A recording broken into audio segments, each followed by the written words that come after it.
E vamos falar sobre a PEC do fim do 6x1, que, enfim, já está começando a ser apelidada de PEC da preguiça, rapaz. Seguinte, deixa eu chamar aqui para o Meio-Dia em Brasília o deputado Kim Kataguiri, do União Brasil de São Paulo. Deputado, colocando mais uma vez a bola no chão, que é a nossa função aqui em O Antagonista. Qual é a chance dessa PEC, de fato, avançar na atual legislatura, sendo que hoje você tem no Congresso, não só na Câmara, quanto no Senado, você tem um Congresso de perfil mais de centro-direita? Olha, eu acho que a chance é muito pequena, né? Primeiro porque existe um entendimento geral de que a escala 6x1, óbvio, ninguém gosta, ninguém quer obrigar a trabalhar, ninguém a trabalhar nessa escala, mas é óbvio que essa PEC é puro oportunismo e populismo que não resolve o problema. E o primeiro elemento dessa farsa é que, se de fato a deputada Érica Hilton quisesse reduzir a carga horária de trabalho, bastaria ela ter apresentado um projeto de lei, né? A Constituição, ela não proíbe que você diminua a carga horária, ela proíbe que você estenda, ou seja, se você quisesse aumentar o número de horas trabalhadas por semana, aí sim você precisaria de uma proposta de emenda à Constituição. Agora, se você quer reduzir, bastaria apresentar um projeto de lei. Só que num projeto de lei, você não precisa fazer campanha para coletar 171 assinaturas, o avanço da coleta de assinaturas não é veiculado pela imprensa, ou seja, o grande objetivo é capitalizar politicamente em cima de uma pauta que não vai solucionar o problema. Nós já tivemos, 10 anos atrás, uma experiência exatamente como essa que essa PEC está propondo agora, que foi a PEC das empregadas domésticas, que visava, né, garantir direitos trabalhistas para as empregadas domésticas. O que aconteceu na prática 10 anos depois? Nenhum direito foi garantido para as empregadas domésticas, pelo contrário, a informalidade aumentou. Porque o que a gente tem no Brasil? A gente tem uma realidade em que o empregador ele paga muito e o trabalhador recebe pouco. Boa parte fica com o governo. A folha de pagamento é uma das mais tributadas e é um dos tributos mais burros que existem no mundo desenvolvido. Ele foca a tributação na renda e no patrimônio. O Brasil foca no trabalho e no consumo, que penaliza justamente o trabalhador e justamente os mais pobres. Então, qual que é a frente racional, razoável para você atacar o problema? Eu tenho defendido a aprovação de 3 PECs, e a solução não é simples, não é com uma única PEC que a gente vai resolver o problema de produtividade, de gerar mais riqueza, e, portanto, a gente poder ter pessoas gerando mais riqueza, mas, ao mesmo tempo, tendo mais tempo livre. 3 PECs que tratam dessa questão. A primeira, para mim, essa é de minha autoria e é uma das principais lutas, tanto no meu mandato anterior, que eu consegui coletar 171 assinaturas na reforma administrativa, agora estou mais uma vez coletando nesse segundo mandato, que é para a PEC antiprivilégio, né? Cortar as férias de 60 dias de elite do funcionalismo público, judiciário, né? Ministério Público, super salários que a gente tem, e a gente tem notícia aí de 100 mil reais sendo sacados todos os meses, né? Muito acima, mais do que o dobro do teto constitucional, pela elite do funcionalismo público, privilégios de políticos, dos quais todos eles eu tenho moral para falar, porque abri mão e apresentei já projetos desde o primeiro mandato para que os meus colegas abrissem mão também, fossem obrigados e não precisasse ser um gesto, um exemplo, mas sim uma obrigação. Então, cortar custo na carne, que daria já uma economia anual de 15 bilhões de reais, diferente da deputada Érica Hilton, eu faço estudo de impacto dos meus projetos para saber qual que é o impacto da realidade, né? Então, primeiro, tirar o peso, né, dos privilégios da elite do funcionalismo público das costas do trabalhador e do empregador. O segundo ponto fundamental, desoneração da folha de pagamento para todos os setores, uma PEC da deputada Anne Ortiz, que busca justamente dar esse fôlego para o empregador conseguir pagar mais diretamente o salário para o empregado e não ficar boa parte do dinheiro com o governo. E uma terceira PEC do deputado Maurício Marcon, que compatibiliza o nosso mercado de trabalho, o nosso modelo de relações trabalhistas, com o modelo americano e o modelo europeu, que é o pagamento por hora trabalhada. Então, o trabalhador vai poder escolher se ele trabalha sob o regime CLT ou sob o regime de hora trabalhada. Então, aí que é o ponto, não é, deputado? Me parece que essa discussão de você colocar de cima para baixo essa questão do fim das 6 horas dos 6 dias, melhor dizendo, de trabalho para um de folga, me parece que o ponto nevrálgico dessa PEC é o fato de ela não ter observado essas peculiaridades do mercado de trabalho brasileiro.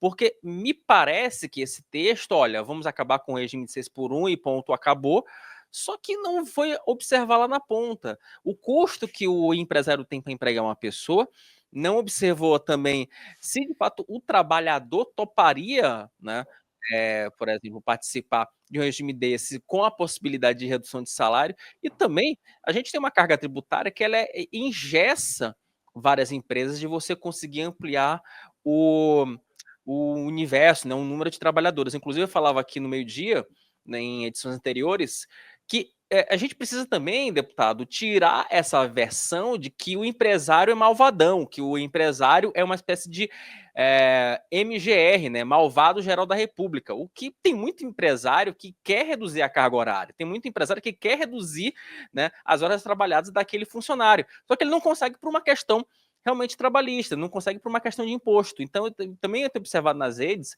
e também alguns empresários falam, que me observam o seguinte: Wilson, o problema não é a PEC. A PEC até que tem o seu mérito de você tentar diminuir essa carga de trabalho. A questão é como é que a gente vai conciliar isso numa folha de pagamento que ela é extremamente onerosa. E me parece que a PEC do Marcon e também essas medidas que o senhor citou aqui no programa, elas caminham nessa direção. E talvez elas sejam até mais efetivas do que uma PEC proibindo uma questão trabalhista. Claro, mesmo porque não existe paralelo, né? A própria deputada admite que não fez um estudo de impacto econômico, ela também não fez um estudo de direito comparado, né? Não existe país no mundo, nem em desenvolvimento, nem desenvolvido, que tenha constitucionalizado proibição de escala de trabalho 6 por 1, justamente porque não funciona, justamente porque não tem sentido, né? Porque na prática, se a PEC for aprovada, o que vai acontecer? Exatamente a mesma coisa que aconteceu com a PEC das domésticas. Não teve desoneração da folha de pagamento, não teve diminuição de imposto, não teve corte de privilégio, não teve corte na carne, na máquina pública. Na prática, você aumentou o trabalhador que está na PJ, né? E aí não existe nenhuma limitação de regime de trabalho, de horas de trabalho, de dias de trabalho, ou na informalidade, em que igualmente também não existe nenhum tipo de garantia de horas trabalhadas ou de dias trabalhados, né? Então, a maior parte, tanto a nossa folha, né, onera demais, né, paga muito pouco para o trabalhador e onera demais o empresário, que a maior parte dos trabalhadores do Brasil hoje, né, mais de 50 milhões, ou são informais ou estão trabalhando sob regime de PJ. E isso é uma questão que afeta principalmente os micro, pequenos e médios empresários. Por quê? Porque os grandes, e eu faço um enfrentamento na Câmara dos Deputados, toda a votação de orçamento em relação a isso, grandes empresários no Brasil, há exceções, mas a regra é possuírem privilégios tributários, né? A gente tem aí, né, na ordem de 500 bilhões de reais de privilégios tributários, sendo a maior parte deles concedidos para empresários amigos do governo. Então, no Brasil, a gente tem uma inversão em que o pequeno empregador, o setor principalmente de serviços, que é o que mais emprega no nosso país, né, os pequenos empresários, os médios e tal, sustentam, né, privilégios para uma elite pública e para uma elite privada. Né? Ao mesmo tempo, a gente tem uma carga tributária, e hoje cedo eu estava assistindo a uma apresentação aqui da consultoria da casa, mostrando que a gente tem o dobro de carga tributária do que o México, né? Por exemplo, que é um país em desenvolvimento. Né? Os nossos impostos são muito mais altos, não é nem comparando com países desenvolvidos, é comparando com países em desenvolvimento, com os nossos pares. E esse é o debate que tem que ser feito, do quanto tanto o empreendedor, o empresário, como o empregado trabalham por ano para pagar privilégios da elite política, da elite do judiciário, do Ministério Público, do Poder Executivo, do Poder Legislativo e também uma elite privada que consegue esses privilégios, benefícios, seja tributários, seja empréstimos subsidiados por meio do governo. Né? Agora, deputado, me parece que também é muito cômodo, tanto para o PT, quanto para o PSOL, quanto para alguns partidos de esquerda que saíram aí das urnas machucados por conta das eleições municipais. Me parece muito cômodo para esses partidos encampar uma PEC que tem um viés populista e que nesse momento serve apenas para que esses partidos dominem as narrativas em redes sociais num espaço em que eles estavam praticamente sendo alijados. O senhor concorda com esse raciocínio, deputado? Concordo plenamente. Eles perceberam, né? A esquerda percebeu que as suas pautas identitárias, né? Do machismo estrutural, do racismo estrutural, da LGBTfobia, do banheiro trans, da linguagem neutra. Eles perceberam que o trabalhador, né, tá de saco cheio disso. né? O trabalhador que se preocupa com as suas próprias condições de trabalho, que se preocupa com o seu salário, que se preocupa com a sua família, né? A esquerda passou a eleição inteira e os últimos anos todos apontando o dedo na cara desse trabalhador, dizendo que ele era fascista porque ele não se preocupava com esses temas identitários, comportamentais, dizendo que ele não tem consciência de classe, que ele é um pobre de direita, né? Que ele fica votando na direita porque é burro, que ele não é intelectualizado, que ele não tem estudo, né? Então, as elites, né, intelectuais, artísticas, né, principais patrocinadoras dessa esquerda identitária, né, essa elite que tem o nojo do pobre, que tem a independência de pensamento, que vota na direita, né, o negro que vota na direita, a mulher que vota na direita, pobre que vota na direita, e que todas essas pessoas querem, e que toda a esquerda, né, a elite da esquerda quer prender, né, essas pessoas como se elas fossem obrigadas a pensar de determinada maneira por questão de tal sexo, de tal cor ou de tal classe social, né, foi derrotada fragorosamente nessas eleições municipais e também agora nas eleições americanas. Então, acho que a esquerda começa a entender que precisa voltar para questões materiais, para questões de trabalho, né, que é a origem, né, a sindical, trabalhista, né, do PT, e que nunca foi muito a vocação do PSOL, mas que o PSOL está começando a tomar protagonismo desse debate. Agora, eles não tratam dessas questões materiais, dessas questões econômicas, com sobriedade, com seriedade, sendo sincero com o seu eleitor. Não, eles enganam os eleitores, eles enganam as pessoas, como eu coloquei para você.